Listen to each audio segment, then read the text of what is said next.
Elena Marsh had exactly 4 minutes left to decide whether to destroy 2 lives or let them destroy themselves.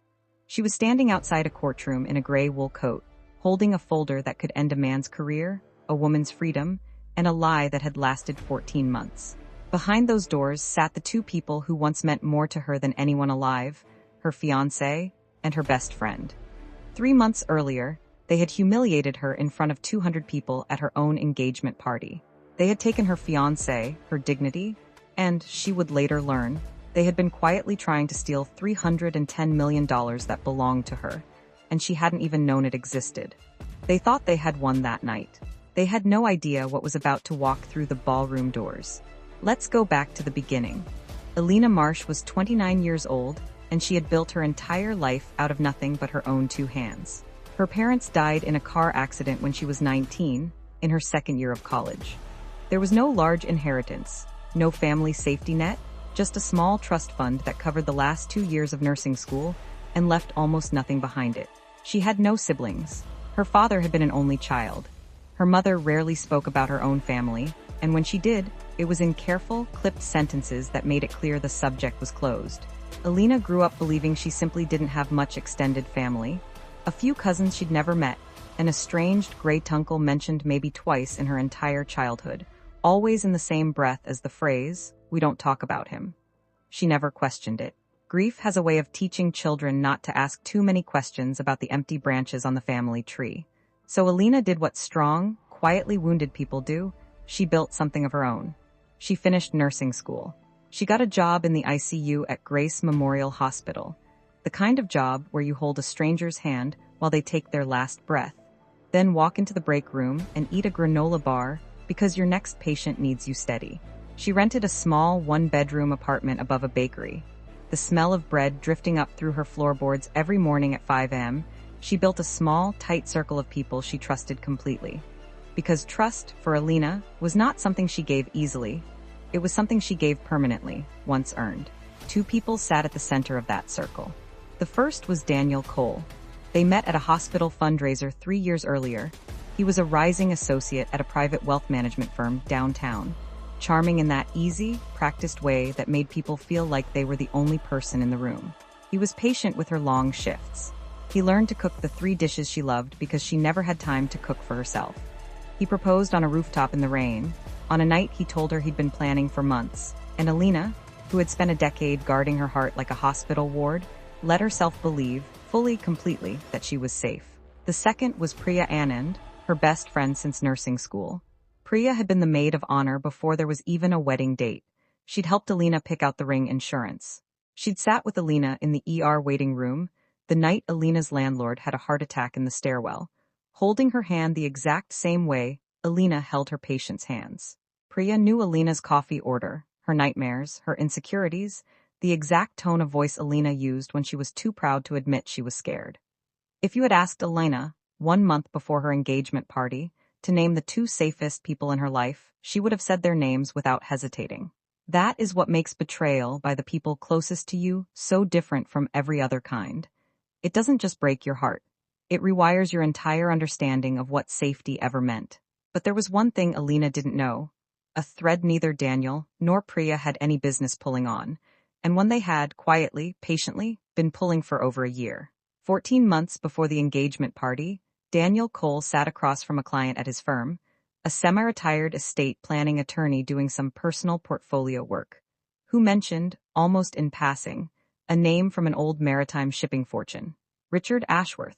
The attorney mentioned that Ashworth, in his 70s now, had no children, was estranged from what remained of his family, and had been quietly searching for a specific great-niece to serve as heir, a woman whose late mother had cut all contact with the Ashworth side of the family decades earlier. Daniel didn't think much of it, not at first. Then, 3 weeks later, at a dinner with Elena and Priya, Elena mentioned, almost as a throwaway line, the way people mention things about dead relatives they never met, that her mother's maiden name was Ashworth, and that there had been some kind of falling out with an uncle before Elena was even born. She laughed about it. She said her mother used to call him the ghost. Daniel did not laugh. He went home that night and searched the name for 4 hours. What he found confirmed it.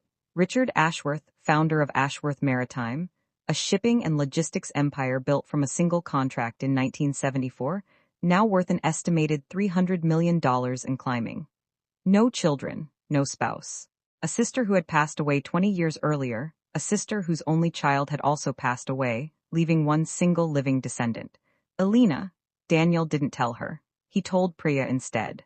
This is the part of the story that will make your stomach turn, and it should. Because what happened next wasn't a moment of weakness or a single bad decision made in the heat of temptation. It was a plan, built slowly, over more than a year, by two people who smiled at Elena every single day while they quietly worked out how to take what was about to become hers. Daniel proposed to Elena 8 months into the plan, not because he'd fallen more deeply in love with her, but because a fiancé has automatic legal standing that a friend does not. Priya stayed close, closer than ever, because a best friend positioned as an emergency contact, an informal care coordinator. A role she'd quietly built by inserting herself into every one of Elena's medical and legal documents, just in case.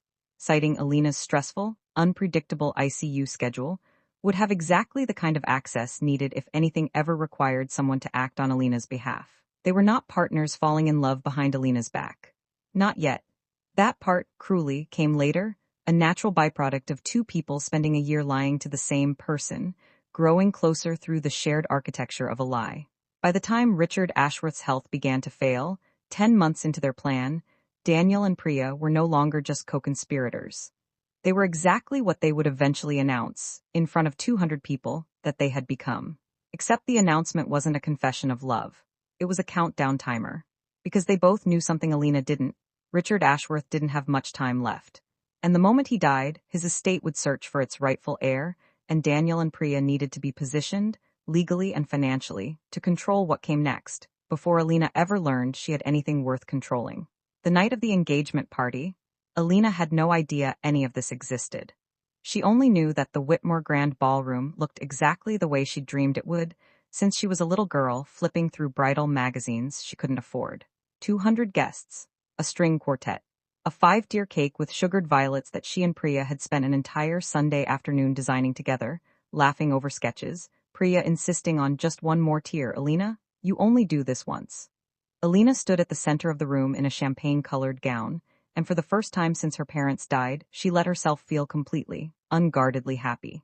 She didn't know that happiness had an expiration date measured in minutes. Daniel tapped his glass. The room quieted. Elena reached for his hand out of pure instinct, 10 years of loneliness teaching her to hold on tightly to anything that felt like family, and she noticed, a half-second too late, that he wasn't looking at her. He was looking at Priya. I have to be honest with everyone here tonight, Daniel said, and there was a strange, rehearsed calm in his voice, the calm of a man who had practiced this exact sentence in a mirror. Elena is a wonderful person, but over these past months, I've realized that the person I actually love, the person I should be marrying, is standing right here. He reached out and took Priya's hand in front of the entire room.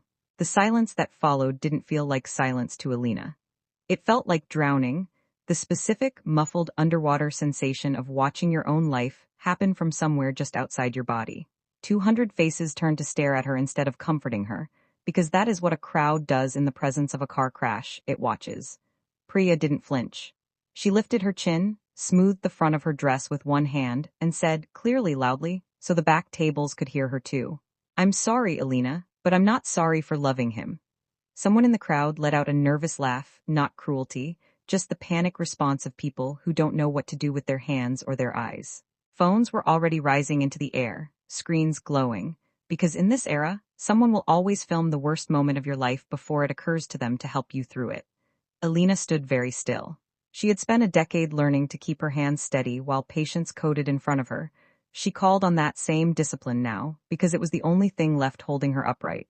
How long? She asked. Her voice didn't shake. She was almost proud of that, distantly, the way you notice small things while the rest of your world burns. Does it matter? Daniel said. It matters to me.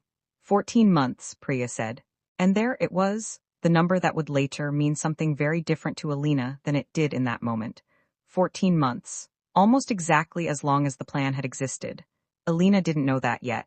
All she knew, standing in that ballroom in her champagne dress with her whole life dissolving in real time, was that 14 months was longer than she could bear to imagine. 14 months of birthdays and hospital shifts, and late-night phone calls, where Priya had listened to Elena talk about her wedding colors, while already sleeping with the man Elena was planning to marry. She would later understand that the affair, real as it became, was almost the least cruel part of what they had done to her. But she didn't know that yet either. For now, she just stood there in front of 200 people, while the two safest people in her life confirmed, out loud, that they had spent over a year lying to her, and neither one of them looked even slightly sorry. That is when the doors at the back of the ballroom opened. A man in a charcoal suit walked in without waiting to be announced. He was somewhere in his 60s, silver-haired, moving with the unhurried confidence of someone who has delivered difficult news to powerful people his entire career and long ago stopped finding it stressful. He carried a leather portfolio under one arm, and something about the weight of it, the way he held it, close to his body, made 200 heads turn toward him instead of toward Elena, for the first time all night. Elena would later admit, quietly, to Arthur Bell himself, that in that moment she was almost grateful for the distraction. Almost. "My apologies for the interruption," the man said, his voice carrying easily across the ballroom without needing to be raised. "My name is Arthur Bell. I'm an attorney with Bell, Farrow & Whitcomb. I've been searching for Elena Marsh for the better part of 3 weeks." Elena blinked, pulling herself back from the edge of the room she'd been standing outside of for the last 90 seconds. "I don't know you." "No," Arthur said, and something in his expression softened, not pity exactly, but the particular gentleness of a man who has delivered this kind of news before and understands how much a person's world can shift inside a single sentence. "But I knew your mother, briefly, many years ago, and I represented your great-uncle, Richard Ashworth, who passed away 2 months ago without any surviving children." He paused, letting the ballroom's silence settle fully around his next words. "That makes you, Miss Marsh, the sole living heir to his estate." The silence in the room changed character completely, from the shocked, cruel silence of scandal to the electric, almost holy silence of 200 people realizing they were about to witness something they would talk about for years. "That's not possible," Elena said. "I don't have any family, not really, not like that." "You have more family history than you were ever told," Arthur said gently. He opened the portfolio and withdrew a document, thick with the dense formal language it takes attorneys years to learn to write cleanly. Richard Ashworth built Ashworth Maritime from a single freight contract in 1974. At the time of his death, the estate, including full ownership of the company, 4 properties across 3 states, and a diversified investment portfolio, was valued at just over $310 million. Mr. Ashworth left explicit, notarized instructions that everything passed to his sister's only surviving grandchild upon his death. "That is you, Miss Marsh." Somewhere behind Elena, Priya made a small, involuntary sound, something caught between a gasp and a word she never finished. Arthur noticed it too. His eyes moved, deliberately, calmly, to land on Daniel and Priya. "There's something else I need to say tonight," he continued, "and I'll admit, this is the part I specifically came in person to deliver, rather than by letter. 11 days ago, my firm was contacted by 2 individuals claiming to be Miss Marsh's fiancé and her authorized legal proxy.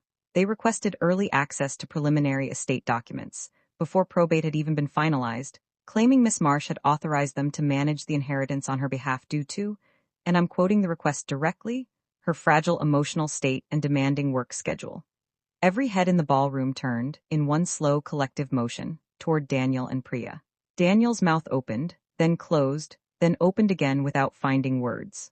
Priya's hand slipped out of his, as if some instinct in her body understood, a half-second before her mind caught up, exactly how badly this had just gone wrong. "We were only trying to help her," Daniel finally managed, too fast, too loud, the practice calm from 20 minutes earlier completely gone. "She doesn't understand how to manage something like that on her own. We were just—" "Miss Marsh has never once spoken to our firm before tonight," Arthur said, unmoved, his tone never rising above calm professional clarity. "Which means the 2 of you knowingly attempted to impersonate a client's legal representatives in order to gain early financial access to an estate you had no legitimate claim to. My firm has already forwarded the relevant correspondence, call logs, and written requests to the district attorney's office. I would strongly advise both of you to retain independent legal counsel immediately." And there it was.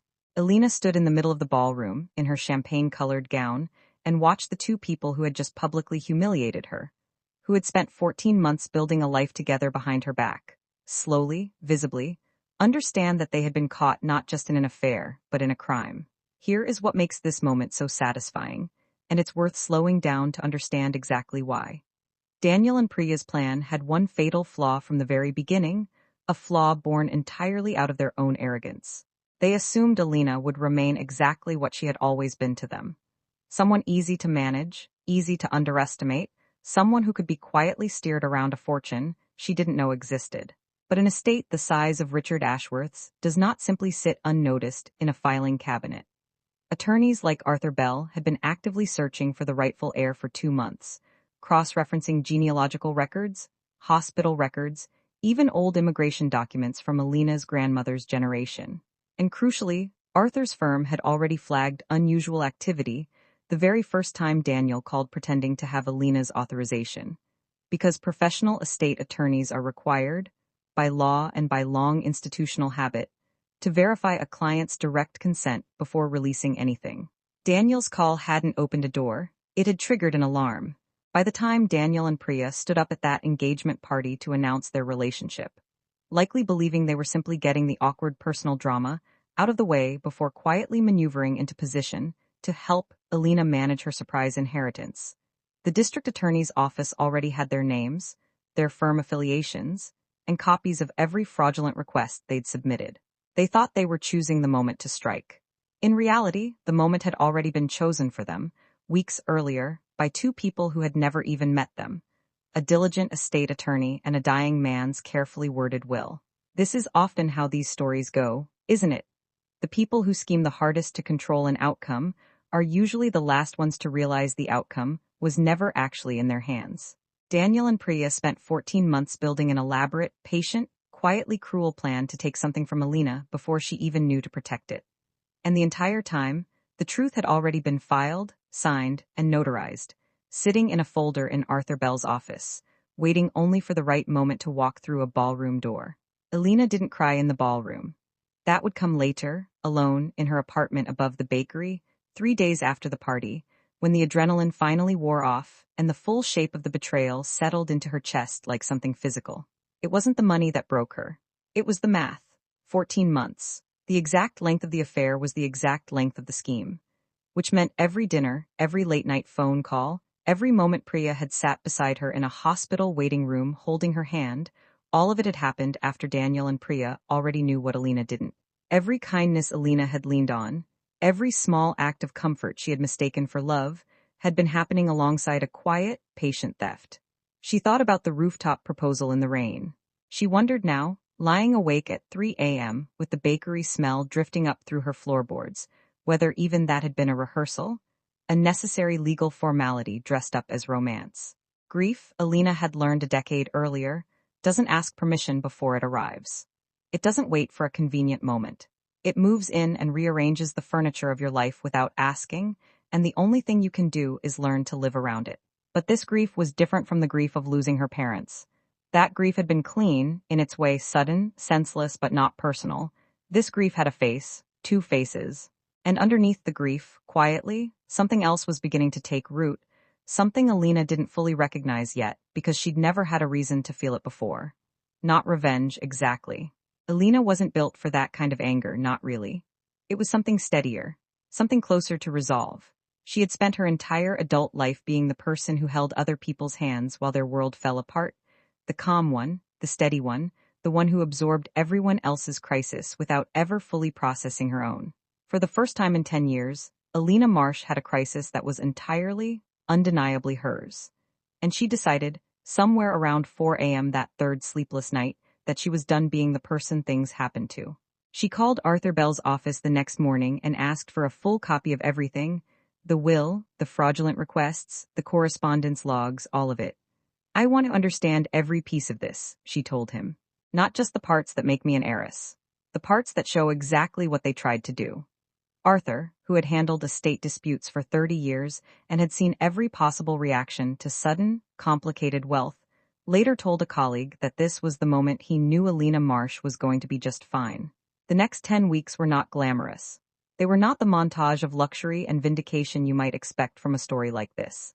They were spreadsheets and depositions and long afternoons in conference rooms with forensic accountants explaining, patiently, how Ashworth Maritime's 4 subsidiary companies actually functioned. Elena kept her nursing job. She told Arthur in their second meeting that she had no intention of walking away from Grace Memorial, not because the hospital needed her, though it did, but because she needed the parts of her identity that had nothing to do with Daniel, Priya, or $300 million. Some mornings she went straight from a 12-hour ICU shift to a meeting with the estate's forensic accounting team, still in her scrubs, learning the difference between a fiduciary duty and a breach of one. She was, by every account from everyone who worked with her that autumn, a fast learner. Meanwhile, the case against Daniel and Priya was building its own momentum, almost independent of Elena entirely. The district attorney's office had, by this point, uncovered the full paper trail. The 4 separate phone calls Daniel had made to Bell, Farrow, and Whitcomb over 11 days, each one slightly more insistent than the last. A series of emails between Daniel and Priya, recovered through a subpoena of Daniel's work account, in which they discussed, with chilling casualness, how best to manage Elena's expectations, once the estate became public. And perhaps most damning of all, a draft power of attorney document, never signed, that Priya had asked a notary friend to prepare, just in case Elena needs support handling this, dated 9 days before Richard Ashworth's death was even publicly recorded. They had been planning to take control of Elena's inheritance before she had grieved a death she didn't even know had happened. When this detail became public record, first through a local business journal covering the Ashworth Maritime succession, then picked up by wider outlets once the fraud charges were formally filed, the public reaction was swift and entirely one-sided. Daniel's firm placed him on unpaid leave within a week. Priya, who worked as a hospital administrator, was quietly asked to resign after 2 of her own colleagues, having read the coverage, raised concerns to HR about her judgment and integrity, concerns Priya had no real way to argue against, given that the emails, in her own words, were already public. The engineers of Elena's public humiliation had, in less than 2 months, become the architects of their own. Elena, for her part, did not celebrate any of it. Not really. She read the news coverage once, quietly, alone in her apartment, and then closed the laptop and went to work her next shift. Arthur asked her once, gently, whether she wanted updates on the criminal case as they came in, or whether she'd prefer he simply handle it and inform her of major developments only. "Tell me everything," Elena said. "I spent 14 months not knowing things I had a right to know. I'm not doing that again." This brings us back to where we started, Elena Marsh, standing outside a courtroom in a gray wool coat, holding a folder that could end a man's career and a woman's freedom, 4 minutes before the hearing that would determine whether Daniel Cole and Priya Anand would face formal fraud charges for their attempt to seize control of the Ashworth estate. She had been asked, as the victim and primary witness, whether she wanted to give an impact statement. She had said yes almost before Arthur finished the question. Inside, the courtroom was smaller and plainer than she'd expected. No chandeliers, no string quartet, no 5-tier cake. Just wood paneling, fluorescent light, and 2 people at the defense table who, 3 months earlier, had been the 2 safest people in her life. Daniel looked older. Priya wouldn't meet her eyes. When it was Elena's turn to speak, she didn't talk about the money. She had decided that morning, getting dressed alone in her apartment above the bakery, that the money was the least interesting part of this entire story. An accident of birth she'd done nothing to earn and felt no need to defend. Instead, she talked about trust. "I want the court to understand something," she said, her voice steady in the same way it had been steady in that ballroom 3 months earlier, the discipline of a decade spent staying calm while other people's worlds fell apart. "These 2 people didn't just lie to me. They didn't just have an affair, which would have been painful enough on its own, and frankly, none of this court's business. What they did was calculate, for over a year, exactly how much of my trust they could extract before I found out what it was worth. They chose to be close to me not despite my vulnerabilities, but because of them. They saw a woman with no family, no safety net, no one to double-check the people she loved, and they treated that as an opportunity." She paused, and for a moment the courtroom was as silent as the ballroom had been 3 months earlier. "I'm not here because I want revenge," she continued. "I'm here because I want it on the record, permanently. That trust is not something you get to weaponize against someone just because they've already lost enough people that they don't know how to ask questions. I asked no questions for 14 months. I'm asking all of them now." The judge, weighing the extensive documentary evidence, the recovered emails, the fraudulent estate requests, the pre-drafted power of attorney dated before Richard Ashworth's death was public, ruled that the case would proceed to formal charges. Daniel Cole and Priya Anand would each face counts of attempted fraud and impersonation of a legal representative, charges that, their own attorneys later admitted privately, would almost certainly end in a plea deal, given the overwhelming weight of the evidence. Neither of them would walk away with prison time in the end. The plea agreements, worked out over the following months, resulted in probation, restitution, and permanent professional consequences. Daniel was barred from working in wealth management in the state for a decade. Priya's hospital administration license was suspended pending review. But something far more permanent than any sentence had already happened the moment Arthur Bell walked through those ballroom doors. They had lost the only thing their entire plan had ever actually been about: access. Access to Elena, access to her trust, access to a fortune they'd spent over a year quietly circling. And in trying to take it before she even knew it was hers, they had guaranteed, with total certainty, that they would never have it at all. 6 months after the engagement party that was supposed to be the happiest night of her life, Elena Marsh sat in a corner office at Ashworth Maritime's downtown headquarters. Still in the scrub top she'd worn to her hospital shift that morning, reviewing a shipping contract with the company's longtime operations director. She hadn't quit nursing. She'd cut back to 2 shifts a week, enough to keep her license active, and, more importantly, enough to keep the part of herself that had nothing to do with any of this. The part that had built an entire life out of nothing, long before anyone knew her name was worth $300 million. She kept her apartment above the bakery for the first year, despite Arthur's gentle suggestion that she might want somewhere more befitting the estate. She told him, smiling, that she liked waking up to the smell of bread, and that she'd spent enough of her life letting other people decide what she deserved. The story made local news for a few weeks, then national business press for a few weeks after that. The ICU nurse who inherited a shipping empire, and the fiancé and best friend who'd tried to steal it out from under her before she even knew it existed. Reporters loved the phrase, the ballroom reveal, and it stuck, becoming shorthand in 3 separate feature articles for the night everything changed. Elena never gave those interviews much of her time. She answered the questions Arthur's PR team recommended she answer, and declined the rest, because she had learned, expensively, painfully, exactly how much of yourself you can lose by explaining it to people who only want the dramatic parts. What she did do, quietly, almost a year to the day after the party, was establish a small fund through the Ashworth estate, not headline-grabbing, not widely publicized, for young adults who'd lost their parents and aged out of foster care or informal family support without a safety net of their own. People, in other words, exactly like the 19-year-old girl she used to be, the one who'd learned to build an entire life from nothing because there was no one left to build it for her. She never spoke to Daniel or Priya again. She heard, secondhand, months later, that they were no longer together, that whatever had briefly resembled love between them hadn't survived the collapse of the plan it was built on. It didn't surprise her. She had come to understand, in the quiet months of rebuilding her life, that some relationships are never really about the person standing in front of you. They're about what that person can get you. Elena had spent a decade being underestimated, by grief, by loneliness, by 2 people who mistook her trust for weakness. She had learned, in 1 long ballroom, 1 long court case, and 1 long, unglamorous year, that being underestimated is not the same thing as being powerless. It just means the people underestimating you haven't yet found out what happens when you finally stop waiting for someone else to hold your hand, and decide, instead, to hold your own.